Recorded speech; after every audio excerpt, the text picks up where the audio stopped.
vậy chúng khoa zaram kịp umi chimi dot mi nula pa hoi kam dot na dam na nam hamo itiben tok in sisian thadang na kampek na songa lunglom na tampi kan nei atui interview kan to ding mi hi kan koram sa sakmin thang sami seya thun sei atu jong da lathak sada krusai to ding in rakrai achang kan latia ton bru ding in chana kampek e atu jong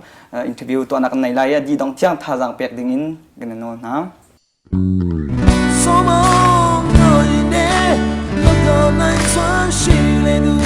I think when you move it, secret and so she do it, Jesus, that's so. Never you may say the so. My sweet yeah, down it, Johnny, the make a leg on my chin, and you may. Go on it, go on it down.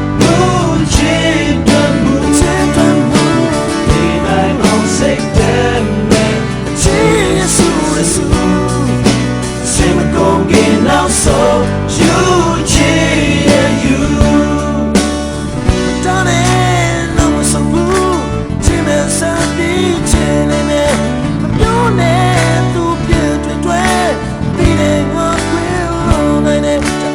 to it all to John then it dream what that drug for it we don't own it did it own me did make a leg on that just come on it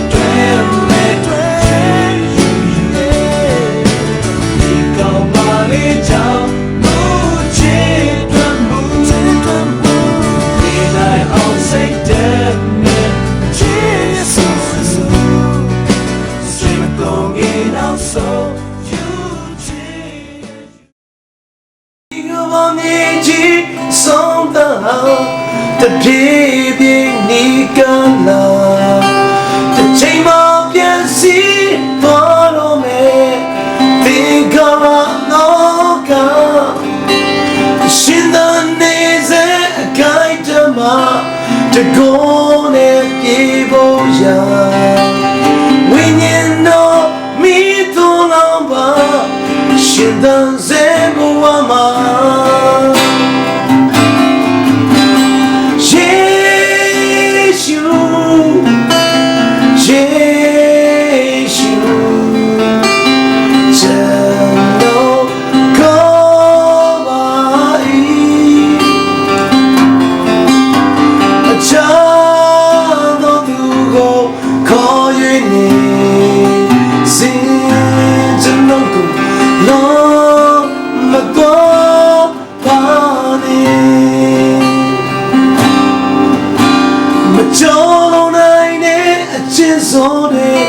the baby so your name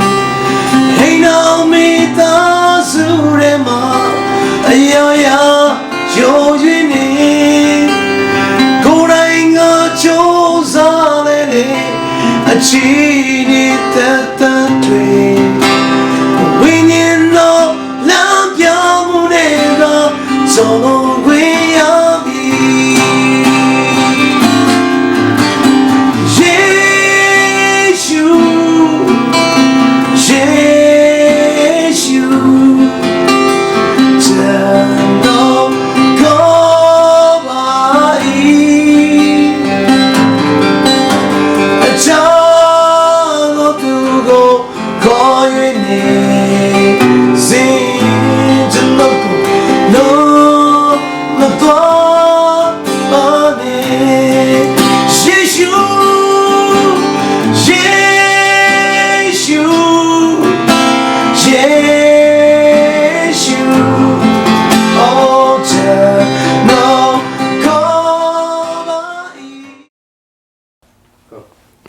Sia,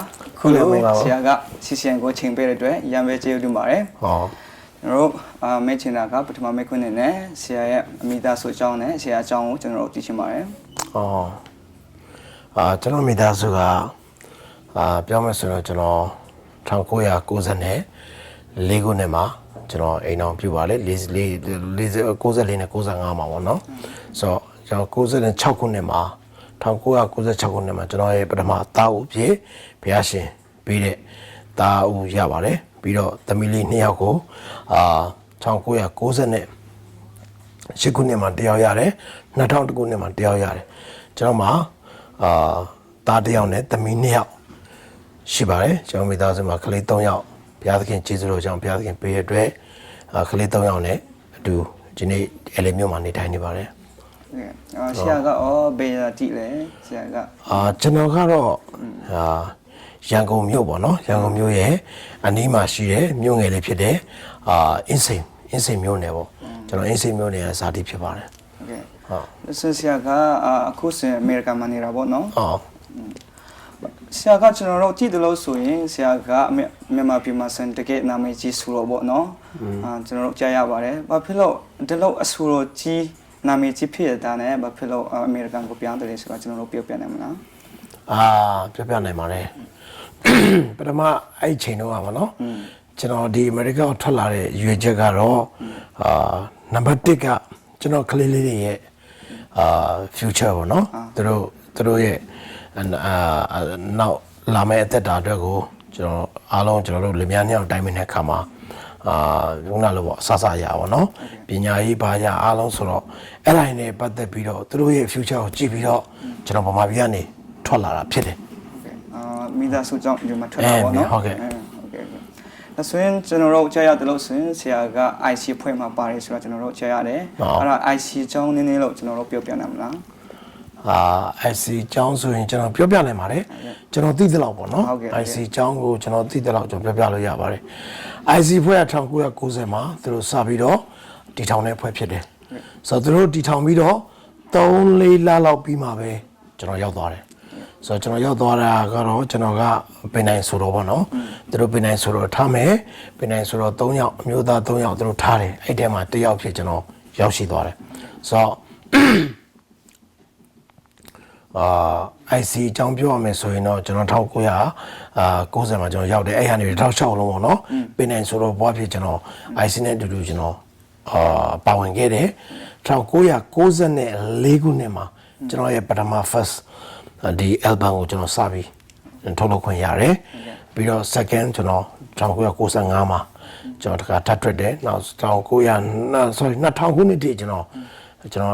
ဒီ IC DY နဲ့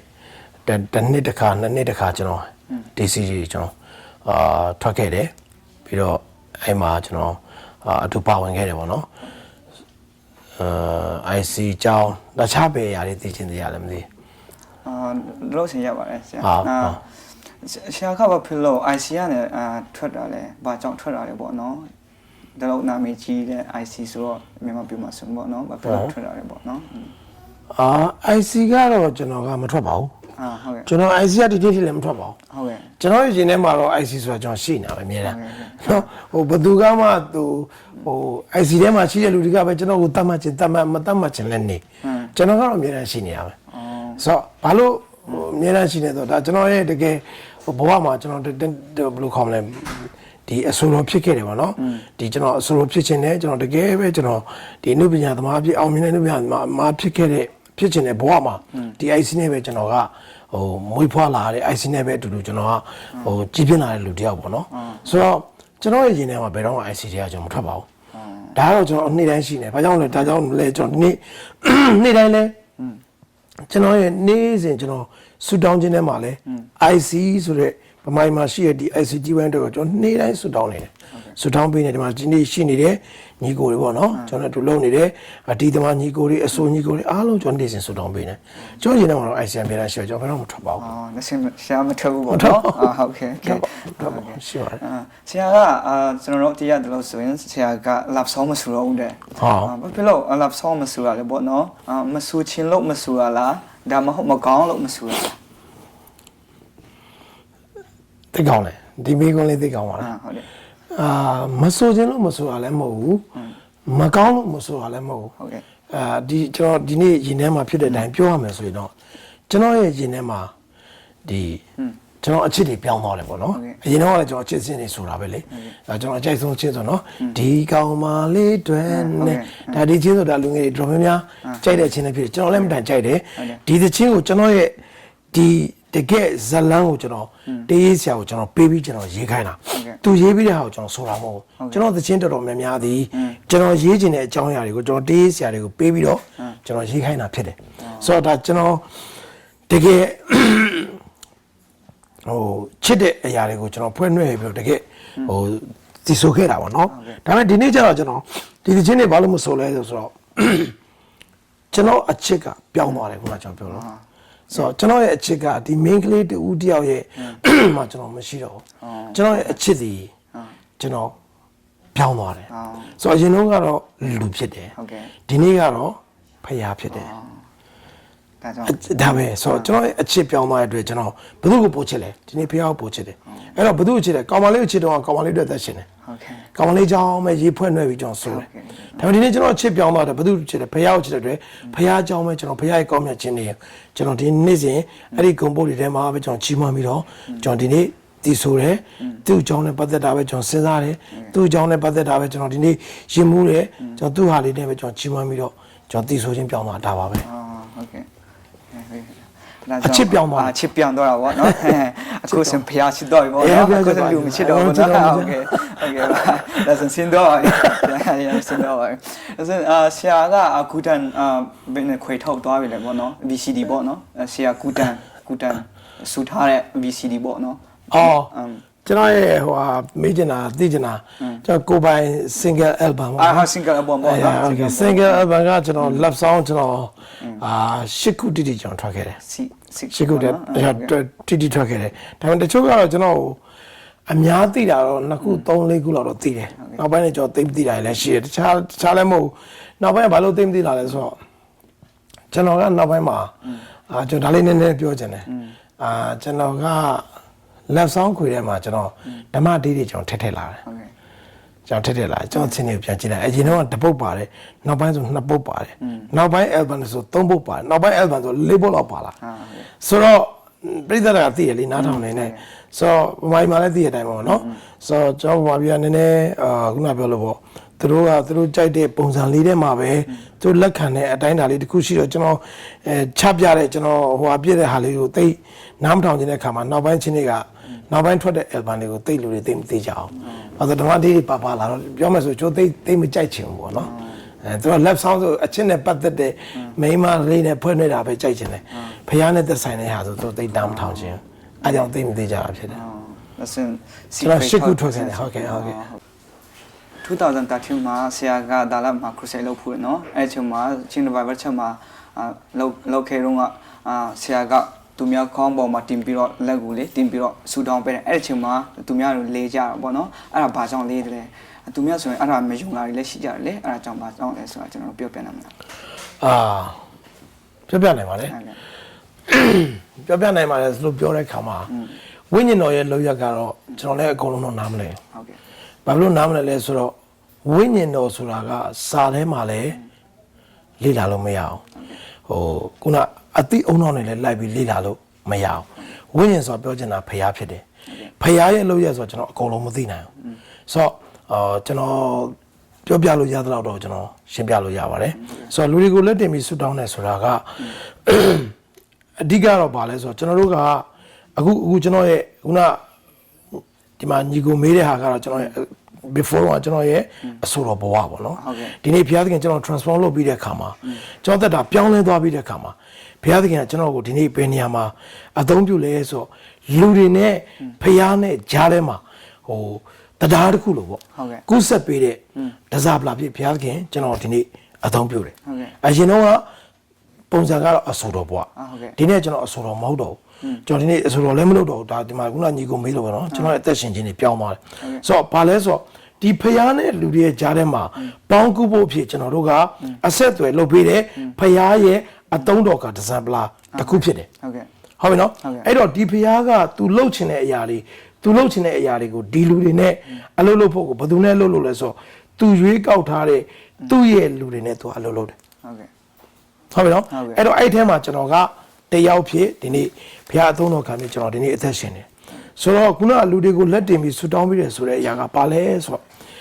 ့ဝိညာဉ်တော်ဘုရားရဲ့လှုပ်ဆောင်နေတဲ့ဝိညာဉ်တော်ရဲ့လှုပ်ရက်တွေကိုဒီလူရဲ့အသက်တာထဲမှာခံစားစေဖို့ကျ ကျွန်တော်တို့ကိုဘုရားသခင်ကကြားတဲ့ကနေခုနပြောတဲ့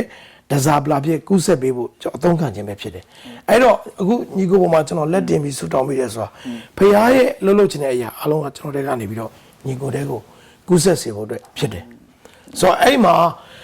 တချို့ကတကယ်ကိုဘုရားရဲ့ဒီကောင်းမြတ်ခြင်းကိုခံစားပြီးခံစားခြင်းလို့ခံယူခြင်းနဲ့စံထားနဲ့လာတဲ့ညီကိုတွေဆိုရင်ကိုနဲ့လက်တင်မှာမဟုတ်လက်မတင်လဲခုနကိုဒီရှေ့မှာလာပြီးတော့ဒီ worship လုပ်နေတဲ့အထဲမှာလာပြီးမတ်တက်ရရတာနဲ့ဆိုဘုရားရဲ့တကူတော်တုတ်ထီခြင်းကိုခံစားလူတွေအများကြီးပဲဒီနေ့ကိုထိမှာမဟုတ်မထိလဲကိုရဲ့တကယ်ဆာငတ်တဲ့ပုံမှာဘုရားသခင်ကဒါကပြောမယ်ဆိုရင်ဝိညာဉ်တော်ကလုံနေတာဖြစ်တယ်ဒီ whole spirit ကအထဲထဲမှာအလုံးလုံးဒီဘုရားရဲ့ဝိညာဉ်ကပဲသူ့ကိုတုတ်ထီပြီးတဲ့အတွက်သူကလဲသွားခြင်းခုနမျက်ရည်ကျခြင်းတကယ်ကခုံနဲ့ချီးမွမ်းခြင်းတချို့ဆိုဟိုလဲမလဲဘူးဟိုငိုလဲမငိုပဲနဲ့ထရည်နေတဲ့လူတွေရှိတယ်တွေ့ဘူးပါလိမ့်မယ်နော်တချို့ဆိုပြေးနေတဲ့လူတွေရှိတယ်တချို့ဆိုရင်လည်းအထဲထဲမှာရှိတဲ့မကောင်းတဲ့ဝိညာဉ်ဆိုးရှိတယ်ဆိုရင်လည်းအဲ့ဝိညာဉ်တော်ကလာပြီဆိုရင်အဲ့ဝိညာဉ်ကအလုပ်လုပ်ပြီဆိုရင်သူ့ထဲမှာရှိတဲ့ဒီမကောင်းတဲ့ဝိညာဉ်ကနေလို့မရတော့အဲ့မှာအမျိုးမျိုးသူ့ကိုအကန့်ကြောက်ပြီးထွက်သွားတာလည်းရှိတယ်အမျိုးမျိုးရှိတယ်ဒါဝိညာဉ်တော်ရဲ့လောက်ရဆိုတာကျွန်တော်တို့ခုနပြောလို့အကုန်လုံးမရှင်းပြနိုင်တော့လေဒီလူတွေကိုစူတောင်းမိတဲ့ကဘာလို့လဲသွားလဲဘာညာလဲဆိုတာပြောချင်တာကတော့ဘုရားရဲ့ဝိညာဉ်အလုပ်လုပ်တဲ့အရာကိုကူးဆက်ပေးတာဖြစ်တယ်ဆိုတော့ခါမှာဘုရားရဲ့ spirit ကအလုပ်လုပ်လာတဲ့ခါမှာခုနလဲသွားလဲဆိုတာသူတော်မသိဘူးသူဘယ်လိုလဲသွားလဲဆိုတာတချို့ဆိုတကယ်ဘုရားဝိညာဉ်လုပ်လို့လိုက်မသိတဲ့လူအများကြီးရှိတယ်သူဘာဖြစ်သွားမှသူမသိဘူးအဲ့ခါမှာခုနပြောသူ့တက်တာမှာမလွတ်မြောက်တဲ့အရာတွေချုပ်နေရတယ်အားဘုရားဝိညာဉ်နဲ့တကယ်တွေ့သွားတဲ့ကောင်လွတ်မြောက်ခြင်းရသွားတယ်တက်တာတွေပြောင်းလဲသွားတယ်မလွတ်နိုင်တဲ့အရာတွေလွတ်မြောက်သွားတာဖြစ်တယ်ဆိုနားမလည်နိုင်တဲ့အပိုင်းတချို့မယုံနိုင်တဲ့အပိုင်းဆိုတာကျွန်တော်လက်ခံပါတယ်ဘာလို့ကျွန်တော်လည်းကိုယ်တိုင်လည်းတစ်ချိန်တော့ဒါတွေကိုကျွန်တော်နားမလည်တဲ့အတွက်ကျွန်တော်မလက်ခံမယုံကြည်နိုင်တဲ့အချိန်တွေအများကြီးရှိတယ်ဆိုတော့အဲ့လိုတွေလည်းကျွန်တော်ပြမပြောပါဘူးဆိုတော့အချိန်တန်တဲ့ခါမှာဘုရားသခင်ကနားလည်ခြင်းခွင့်နဲ့သူ့ကိုလည်းခိုင်နိုင်ခြင်းခွင့်ကိုဘုရားပေးမှာဖြစ်တယ်ဟုတ်ကဲ့ခုလိုရှင်းပြတဲ့အတွက်ရမယ်ကျေးဇူးပါတယ်ဆရာရောတရားဟောတာကိုကြားပြီလားမသိတရားဟောတာကြာပြီလားဆိုပြောမယ်ဆိုရင်တော့ကျွန်တော်2007မှာကျောင်းသက်တာပြောင်းလဲတယ်ကျွန်တော်2007ပြောင်းလဲပြီးတော့ကျွန်တော်လိုက်ပြီးတော့သက်သေခံတယ်ပေါ့နော်2008မှာလည်းကျွန်တော်သက်သေခံတယ်အဲ့ရနေပြီးတော့ပဲဝိညာဉ်တော်ကနေပဲကျွန်တော်ကိုဘုရားရဲ့ဝိညာဉ်ကပဲကျွန်တော်ထဲမှာလှီးလို့သွားပြီးတော့နှုတ်ကတော်ဝင်ကားတဲ့ဘိုင်းကိုပါ2008ကနေအဆုံးပိုင်းကနေစပြီး2009ကတော့9မှာစပြီးတော့ကျွန်တော်လုံးဝတရားဟောနေပြီဖြစ်တယ်2009ခုနှစ်ကစတာဟုတ်ကဲ့2000ခုမှတရားဟောတာပေါ့နော်ဟုတ်ကဲ့စင်ဆရာကအခုလိုမျိုးနိုင်ငံတကာလေးပဲပြီးတော့ဟောပြောဖို့ပေါ့နော်အခုထွက်နေတယ်ပေါ့နော်ခီးထွက်နေတယ်ပေါ့နော်အဲ့ဒီထွက်တဲ့ချိန်မှာဘလောက်ထိစူးစမ်းပြီးတော့စက်ကတ်တယ်လေပေါ့နော်ပြောချင်တာကအစားဆောင်ပြီးတော့ဆူတောင်းသလားဒါမျိုးပေါ့နော်အဲ့ဒါကိုကျွန်တော်တို့သိချင်ပါတယ်ဒါကတော့ဒါအမှုတော်ဆောင်နိုင်လည်းသိပါတယ်အမှုတော်မှာသွားတဲ့လူလည်းသိတယ်ကျွန်တော်တို့ကိုရှေ့ကနေလည်းခရစ်တော်ကိုယ်တိုင်လည်းဖခင်ကိုယ်တိုင်လည်းကျွန်တော်တို့ကိုတက်တည်အသက်ရှင်ပြခဲ့တယ်ဆိုတော့မှုတော်မစခင်မှာခရစ်တော်ကဘာလို့လဲဆိုတော့အရက်40အစာရှောင်ရတယ်ရက်40အစာရှောင်ပြီးတော့မှဒီနေ့မာနစုံစမ်းခြင်းကိုတွေးဆောင်ခြင်းကိုခံတယ်နောက်မာနစုံစမ်းခြင်းကိုခံတယ်ဆိုတော့ဒီရက်အစာရှောင်တယ်ဆိုတဲ့အရာကဒီအမှုတော်မှာဝင်တော့မယ်ဆိုဒါဘယ်သူမဖြစ်မနေလုပ်ရတဲ့အရာဖြစ်တယ်မလုပ်လို့မရဘူးဘာလို့အဲ့ဒါပါလဲဆိုအဲ့ဒီမှာဟိုအစာရှောင်တဲ့ခါမှာဘုရားရဲ့အလုပ်လုပ်ခြင်းတွေကအထဲထဲမှာအများကြီးရှိတယ်ကျွန်တော်ခုနရှင်းပြလို့ရတဲ့အရာရှိမပြနိုင်တဲ့အရာလည်းရှိတယ်ဆိုတော့အထဲထဲမှာဟိုတနည်းအားဖြင့်ပြောမယ်ဆိုအစာရှောင်လဲဆိုတာကဇာတိတတ်လိုက်တာပေါ့ဟုတ်ကဲ့ဇာတိကိုသိစေတာပေါ့ဇာတိကိုတတ်လိုက်ပြီးတော့ဝိညာဉ်ကိုများများဖြည့်တဲ့သဘောဖြစ်တယ်ဆိုတော့အစာရှောင်ခြင်းကတော့ဟို ministry မစခင်ကျွန်တော်ဒီ2007ဝင်ပြီးတဲ့အခါမှာလဲကျွန်တော်ရှောင်ခဲ့တယ်အခုချိန်ထိလဲဒီသွားနေတဲ့ခီးစဉ်တွေကြားထဲမှာလဲကျွန်တော်ရရင်ရတယ်လို့လဲကျွန်တော်သွားတဲ့ခီးမှာလဲရှောင်တယ်ပြီးတော့အိမ်မှာနေတဲ့အခါမှာလဲကျွန်တော်ရရင်ရတယ်လို့လင်မယားနှစ်ယောက်အမြဲတမ်းအစာရှောင်ပြီးဆွတ်တော့ဒါတွေတော့ရှိပါတယ်ဟုတ်ကဲ့အစင်းဆရာကဆူရောလည်းဖြစ်တယ်အခုတရားဟောတယ်ဆိုတော့ပါစတာလူလည်းဖြစ်လို့ပေါ့နော်အဲကြောင့်ဆရာရဲ့အားချဆုံးပါစတာဟောရှိသလားဆူရောရှိသလားပြောပြနိုင်မလားအားချဆုံးပေါ့နော်မြန်မာပြည်မှာကဘာတစ်ပတ်လုံးမှာပေါ့နော်အားချဆုံးဆိုရင်တော့ဟိုဖြစ်တာတော့မဟုတ်ပါဘူးကျွန်တော်ဘယ်လိုပြောမလဲ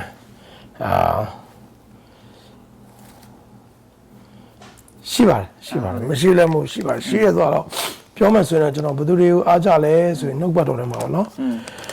်ကျွန်တော်ခရစ်တော်ရဲ့တကယ်ခရစ်တော်နဲ့နီးတူကျွန်တော်ခရစ်တော်ပြုတဲ့အတိုင်းခရစ်တော်ပြောတဲ့အတိုင်းခရစ်တော်ပြုစင်တဲ့အတိုင်းနောက်ပြီးတော့တမန်တော်ကြီးထဲမှာဆိုလဲတကယ်ဘုရားအသုံးပြုတဲ့တမန်တော်ကြီးတွေအဲ့လိုမျိုးဟာတော့ကျွန်တော်အရမ်းပဲနေတိုင်းလေးတောင်းနေတယ်နေတိုင်းလေးကျွန်တော်ဖြစ်ချင်တာဒါအဲ့ဒါတော့ရှိပါတယ်ဟော ဆူတော်မအောင် ဆူတော်မှာတော့မရှိတော့ မရှိပါဘူး ဆူတော်ကတော့ကျွန်တော်အဲ့ဒါသိမရှိတော့ပါ ဟုတ်ကဲ့ဟုတ်ကဲ့ ခုချိန်မှာ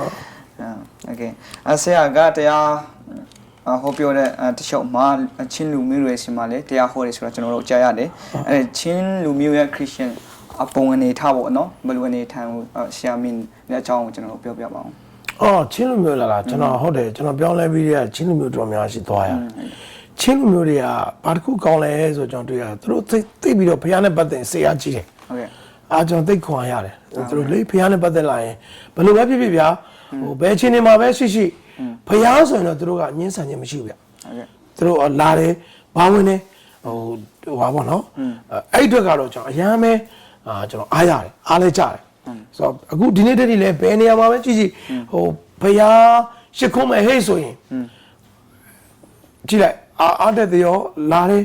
်နော်အဲ့ဒါကတော့တကယ်ချင်းလူမျိုးတွေကိုကျွန်တော်တကယ်အားကြတယ်ဟိုအားကြတော့အားရတယ်ဟုတ်ကဲ့ဒါပေမဲ့တခုကျွန်တော်ဟိုခုနကပေါ့နော်ညီကိုမေးသလိုဘလို့ဆက်ပြီးတော့သူတို့ရဲ့ဟိုမြင်လဲဆိုဟိုစိတ်အားကြီးတာတော့အားကြပြီဟိုအားရပြီဒါပေမဲ့စိတ်အားကြီးအောင်တခုနဲ့မပေးဘူးဟုတ်ကဲ့ဟုတ်နော်ဒါလေးတော့ကျွန်တော်တကယ်ဒါကျွန်တော်ချစ်တဲ့ညီကိုမောင်နှမတွေဖြစ်တယ်ချင်းကျွန်တော်မှဘာလူမျိုးမှမရှိဘူးကျွန်တော်ဖရားပဲဖရားရသွားပြီးတော့ကျွန်တော်အားလုံးကဖရားသားသမီးတွေဖြစ်တယ်ကျွန်တော်ဒီတော့လဲဒီနှလုံးသားနဲ့အရောက်စီတိုင်းကိုဝင်ခနေတာဖြစ်တယ်ဆိုတော့စိတ်အားကြီးတာတော့ကျွန်တော်တကယ်အားရတယ်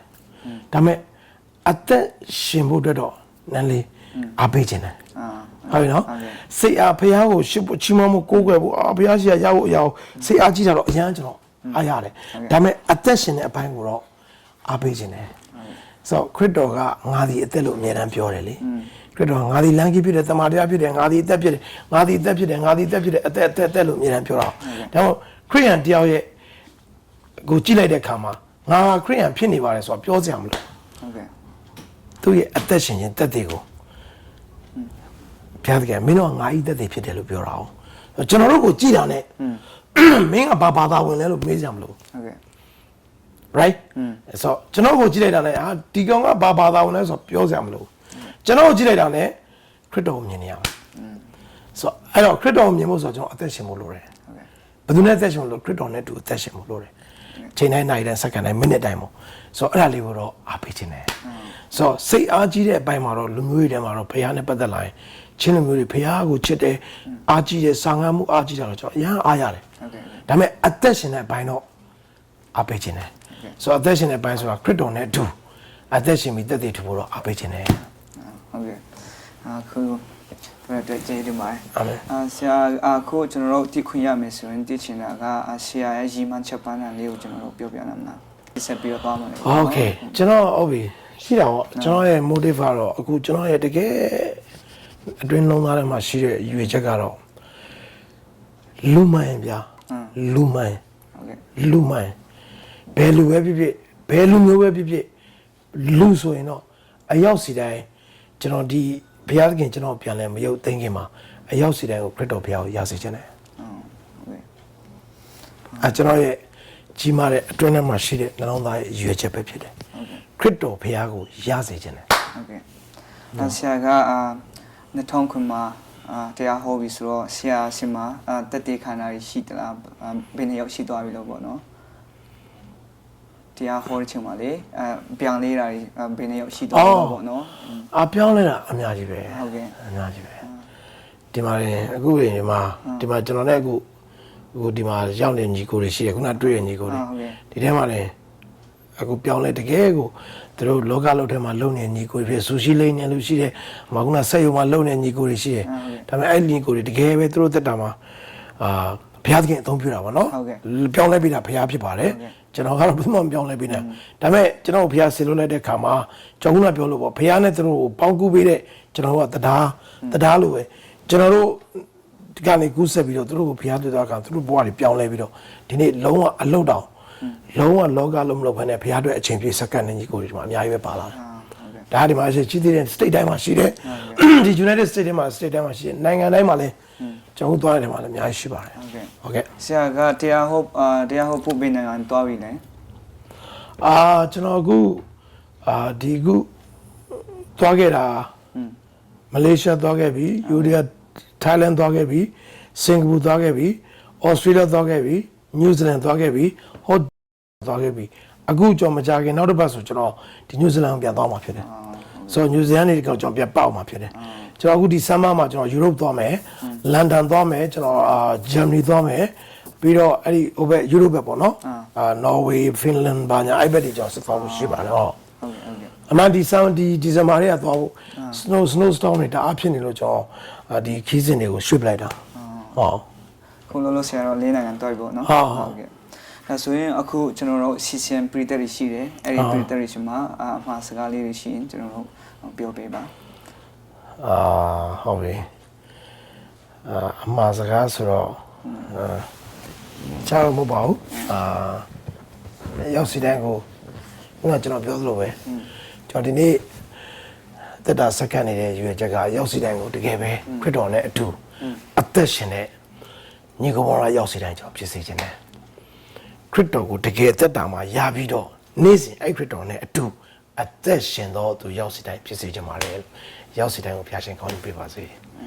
ခရစ်တော်နဲ့အတူအသက်ရှင်တဲ့ကောင်ခရစ်တော်ရဲ့အကျိုးတွေကိုရောက်စီတိုင်းအသက်တာမှာခံစားပြီးတော့သူနဲ့တွေ့တော့သူရောက်စီတိုင်းမှာထိုဘုရားရဲ့ခရစ်တော်ဘုရားရဲ့ကောင်းမြတ်ခြင်းတွေကိုကူးဆက်ပြီးခံစားစေဖို့အဲ့ဒီရောက်စီတိုင်းကိုအဲ့တိုင်းခရစ်တော်နဲ့အတူအသက်ရှင်စေခြင်းနဲ့ဆန္ဒကျွန်တော်မှာရောက်စီတိုင်းကိုဖြစ်စေခြင်းပါတယ်လို့ရောက်စီတိုင်းကိုဖျားရှင်ကောင်းကြီးပေးပါစေ အခုလိုကျွန်တော်တို့မေခွန်းတွေကိုအကုန်လုံးဖြည့်ပေးတဲ့အတွက်အရင်ပဲကျေးဇူးတင်ပါတယ်ဖျက်တင်ကောင်းကျေးပေးပါစေ Amen thank you god bless you thank you